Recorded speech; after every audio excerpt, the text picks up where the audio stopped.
हे नंबर देणं आधी बंद करा. हा पहिला, तो दुसरा, तो चौथा, तो 35वा. म्हणजे पहिले 5 येणारे विद्यार्थी स्वतःला श्रेष्ठ समजतात. मग काही 40वा येणारा विद्यार्थी मूर्ख आहे. तुम्हाला काय अधिकार आहे कोण श्रेष्ठ आहे ठरवण्याचा? कदाचित 40वा येणारा विद्यार्थी संगीतात श्रेष्ठ असेल, गायनात श्रेष्ठ असेल, पेंटिंग मध्ये श्रेष्ठ असेल. त्याला काही चॉईस आहे की नाही ठरवायला?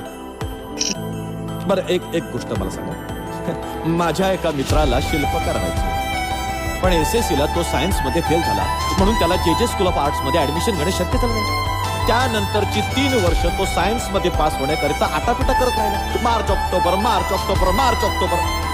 युजलेस नाही का हे? ज्या विषयाचा शिल्पकलेशी काही एक संबंध नाही, त्या विषयासाठी आयुष्याची 3 वर्ष वाया घालवली त्याने. घालवली की नाही? माझ्या मित्राला नापास ठरवण्याचा हक्क कोणी दिला तुम्हाला? प्रत्येक विद्यार्थ्याला त्याला आयुष्यात काय व्हायचंय हे ठरवण्याचा हक्क नको?